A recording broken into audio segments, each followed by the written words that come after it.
There is something really fishy going on with this Donald Trump story.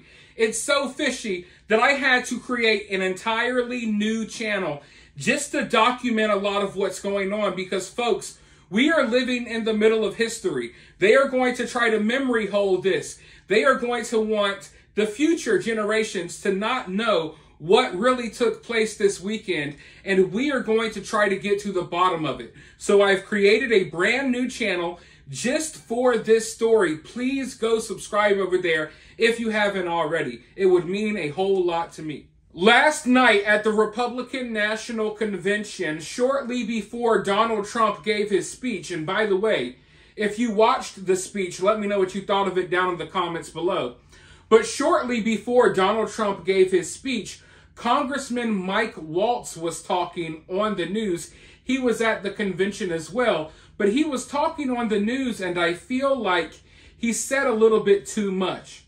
You see, he was talking about Thomas Matthew Crooks, and he said that on Monday, he and other members of Congress will be having a briefing where they will be fed all types of new information about Thomas Matthew Crooks. But he went on to say that as of right now, he knows, and these are his claims, I haven't seen any official evidence, I haven't seen any official confirmation, but this congressman claims that as of right now, they have found 3 overseas encrypted accounts linked to Thomas Matthew Crooks, which means, if we're to believe this is true, that Thomas Matthew Crooks is having secret encrypted conversations with someone overseas. Now, obviously, that really sticks out because they said that Iran was plotting an attempt on Donald Trump's life. And they've been trying to kind of throw the narrative out there that, hey, maybe there's some foreign interference going on. But just because he was having these encrypted communications with overseas accounts doesn't mean that those people were really from a different country. For all we know, he could be having secret encrypted conversations with someone from the CIA or some other 3-letter agency right here in America that are claiming they're a foreign, entity, if you will, because I can't say certain words here on YouTube. But as this information is coming out, which is all unverified, this is just what the congressman claimed, the official narrative just keeps spinning and changing around. Little details are moving all around. And now the excuse they're running with, the Secret Service, at first they blamed local law enforcement.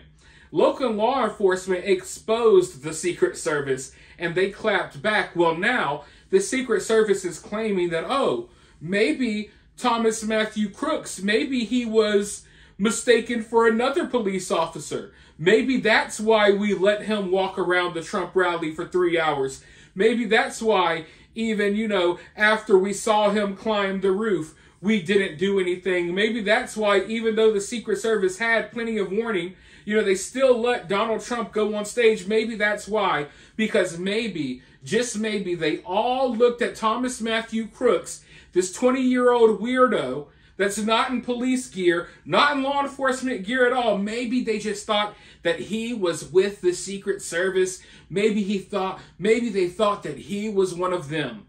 That is the excuse they're rolling with right now, and it is infuriating. Welcome back to Milwaukee. Unless you have been to a convention, it is impossible to explain the level of security here. It is akin to a prison, except to keep people out rather than in. Multiple layers, searches, multiple checkpoints for credentials. And even still, spent a lot of time around the Secret Service. The detail around President Trump, noticeably larger. They're closer to him. There is a new level of seriousness. The eyes scan more, even the agents who are outside around here. That's because, obviously, of what happened on Saturday. And we still don't know why a 20-year-old from Western Pennsylvania tried to assassinate Donald Trump. Normally the convention is full of a lot of fun and senators shaking hands. Well, senators chased the Secret Service head through the convention last night, asking questions about the Secret Service's ability to do their job. It's been 5 days. We still don't know why that young man tried to open fire, did open fire, and tried to assassinate Donald Trump. We also don't know why the snipers didn't shoot him. Chairman of the Homeland Security Committee, Representative Mark Green of Tennessee, is standing by. He's been investigating this. We start, however, with Brian Enton. We believe we have Brian Enton in Butler, Pennsylvania, investigating this. There is Brian. Brian, what are your sources telling you? Leland, yeah, sources within the Secret Service tell us that the working theory right now is that the Secret Service sniper did not initially shoot the gunman because the thought was it was possibly a police officer, and that's why it took several seconds for the sniper to shoot the gunman. That's why the gunman was able to fire off some shots, we are told. We've got a source who has seen the planning document for the rally, the Secret Service planning document, and it was very clear, we are told, that the local police were supposed to be in charge of securing that building that the gunman got on top of. It's very clear. There was even a star there on the document, we're told, but that the local police were inside the building and not securing the roof, not up on top of the roof where the Secret Service thought they would be. So it makes sense that the sniper, initially, when he saw someone on the roof, may have thought that that was a police officer. Meanwhile, Corey Camperotore's funeral is tomorrow. We're outside his visitation right now. We have learned that Billy Ray Cyrus, we just learned this, will be coming here to Pennsylvania to perform at the funeral. He will be performing Some Gave All and also Amazing Grace. So it will be an emotional day here. They really think people are stupid. I mean, at least try. I really feel insulted by a lot of the information that's coming out. You guys got to at least try to make this not look like an inside job. At least try. Please. Make my job a little bit harder here.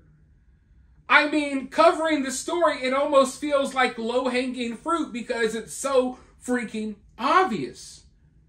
But if you were going to go with, oh, we thought he was a police officer, if you were going to use that excuse, maybe you should have used that excuse before you released all of this information over the past few days, letting us know that you observed Thomas the entire time at the rally, letting us know that you identified him as a threat, letting us know that y'all took pictures of the guy because he looked suspiciously.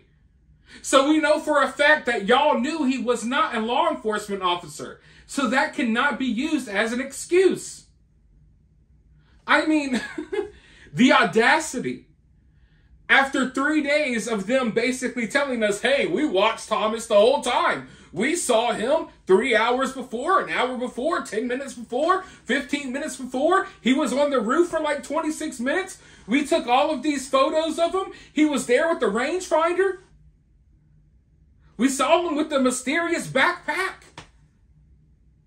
They release all of that information, and then 2 days later they say, oh, well, maybe we thought he was a police officer. Maybe that's why we screwed up. It's almost as if they forgot the story that they just told us yesterday and the day before and the day before that. But that's where we're at, folks. They rely on people being stupid and uninformed. That's why I'm glad all of you all are here, because at the very least I know that anyone watching my videos, you know that they are full of crap. But for now, let me know your thoughts down in the comments below.